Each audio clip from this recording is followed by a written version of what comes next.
7:43 minutos de la mañana. Por favor, interactúen a través de las redes sociales, @Primera Página y la etiqueta Primera Página. Con respeto con nuestro invitado, dejamos una pregunta en el aire. ¿Son diputados y constituyentes los que se reincorporaron a la Asamblea o ustedes de los que defiende el artículo 191 de la Constitución? La constituyente es una figura constitucional plenipotenciaria y no colide con ningún tipo de actividad de la ¿De dedicación exclusiva? No colide con ninguna de las actividades que tengan los constituyentes en su vida política y privada. Es un órgano supraconstitucional y tiene una misión que está en la Constitución claramente establecida. Pero de dedicación exclusiva. Bueno, no solamente dedicación exclusiva. La constituyente es de dedicación exclusiva igual que la Asamblea Nacional. Bueno, eso es una actividad política y cumplimos perfectamente hasta ahora. Ni siquiera la oposición se ha atrevido a cuestionar la condición política de los constituyentes. No, sí lo han hecho. Bueno, yo no lo conozco. Sí. En discusiones lo que pasa es que usted no veía la Asamblea Nacional antes de que se reincorporaran los. Bueno, yo me reincorporé he intervenido en la plenaria de la Asamblea Nacional y ninguno de los opositores ha dicho, señor, ¿por qué usted está hablando allí? Lo que quiere decir que ellos hacen un reconocimiento tácito. Lo mismo que ustedes reconocen a Guaidó como presidente del Parlamento cuando le piden el cambio del orden del día, ¿no? No, porque ahí prácticamente es un foro que está en desacato y para nosotros él viene siendo, como, en ese caso está fungiendo como coordinador de debate como lo puede hacer cualquier otro parlamentario que esté allí, porque parlamentario es, y lo reconocemos como parlamentario. Ni como presidente de la Asamblea, ni mucho menos el mamotreto eso que inventaron ellos. ¿A quién le piden la palabra? ¿A Ramos Ayub o a Guaidó? Mira, se lo pedimos al secretario que está ahí, que es el que lleva el orden del día. Con una directiva que está atrás. Bueno, ellos ponen un coordinador del debate, pero lo cierto es que se está dando el debate político, que es lo importante. ¿Okay? Ayer Juan Guaidó retó al presidente Maduro a salir a las calles a medir la popularidad. Los sondeos, incluso algunos que siempre estuvieron alineados con el gobierno, han dicho que la popularidad de Guaidó, si bien ha mermado un poco, todavía está muy por encima que la de Nicolás Maduro, 40%. Yo le quiero preguntar, ¿por qué Nicolás Maduro no responde a este reto de Guaidó? Ahorita vamos a elecciones el año que viene, hermano, de Asamblea ¿Presidenciales? Nacional. De Asamblea Nacional. Ah, pero ahí no se mide Maduro y Guaidó. ¿Cómo que no se va a medir? No, ahí se miden diputados. No debería medirse. Los poderes no deberían estar mezclados. Ahí se en mide, un país democrático, hermano, la política es una ciencia y ahí se mide. Ahí va a haber una medición del proyecto de la Revolución Bolivariana y el proyecto colonialista y entreguista. ¿Con el mismo CNE? Que representa. Bueno, ¿y quién los eligió a ellos? Los eligió el CNE. Pero dicen que ya se vició.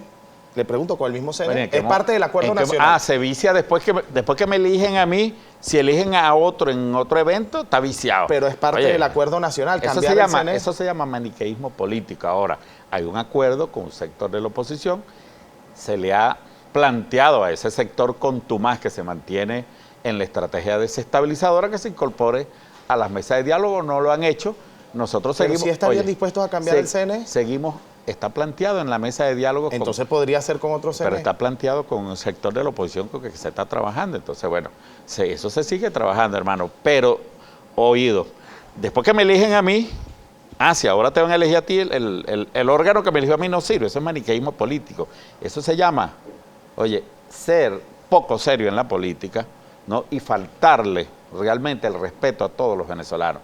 Porque ese CNE fue el que eligió a todos esos diputados opositores. Yo le quiero preguntar, en virtud de la democracia, ¿es justo, por ejemplo, que se haya creado un poder electoral en un país en donde los directivos o los rectores del poder electoral tienen participación en partidos políticos y son actores políticos del partido de gobierno? ¿Eso le parece justo en democracia? Ellos para estar ahí tuvieron que renunciar y de hecho lo hicieron al partido. Ahora, en las épocas donde gobernaba Henry Ramos Ayub y estos señores de la oposición, era de COPE quien ponía a dedo. En una partida de dominó, Gonzalo Barrio y Caldera decidían, los jueces decidían el CNE, y eso te parece democrático a ti. Eso no lo dicen, ¿ves? Porque la memoria es frágil, ¿verdad? De eso no te quieres acordar.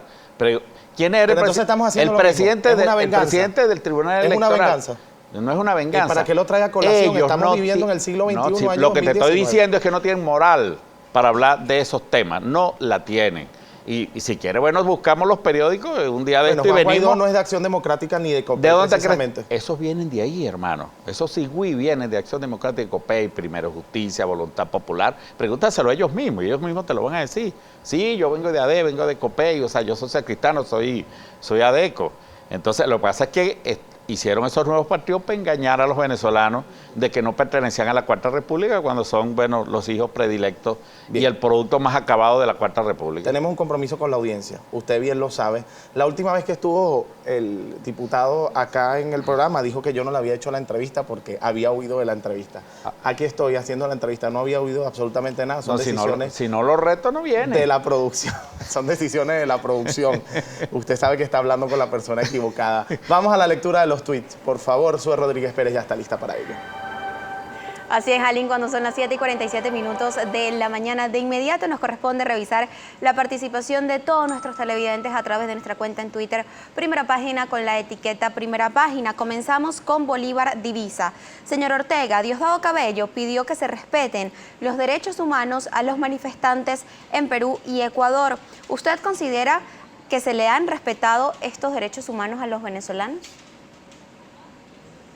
Mira, en toda la línea, nunca los venezolanos disfrutamos del derecho a manifestar como en Venezuela.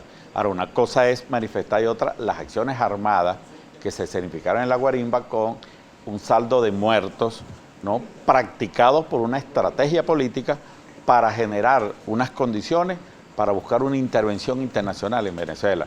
Y esas son las mentes criminales donde está Guaidó, Julio Borges, Leopoldo López, etcétera, etcétera. Esa es otra cosa y debe ser castigado, porque son crímenes contra los venezolanos. Yo recuerdo incluso cuando el golpe de Carmona, bueno, ahí se develó, fue un periodista de CNN quien sacó la verdad de que habían planificado los muertos un día antes de que ocurrieran. O sea, que es una práctica criminal de esta oposición que definitivamente tiene esas políticas de infiltrar en las manifestaciones prácticas violentas, terroristas y contrarias a la democracia política. Pero en Venezuela todas las manifestaciones lícitas y sin armas pueden perfectamente desarrollarse y de eso la Constitución lo garantiza y nuestro gobierno es respetuoso de esas libertades. Cosa que no ocurre en el Ecuador, no ocurre en Perú, tampoco ocurre en Brasil. Y sin embargo la señora Bachelet, la OEA y estos habladores de derechos humanos no dicen absolutamente nada. Yo los desafío y les pido, ¿no?, a la opinión pública internacional que le solicite a esos habladores y sobre todo al Departamento de Estado por qué no habla de la violación de los derechos humanos.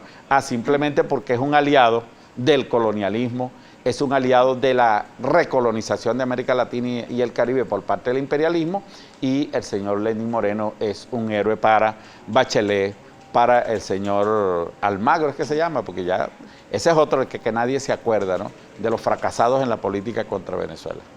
Vamos a leer también otra pregunta de Milita Romero. Si según este diputado les robaron dinero de esos bancos, ¿por qué nunca lo utilizaron para evitar que la crisis llegara a este punto? Bueno, precisamente estaban en la lista de operaciones todos estos niños, más de 40 infantes que lamentablemente, bueno, ha tenido que buscar otras vías para atenderlo.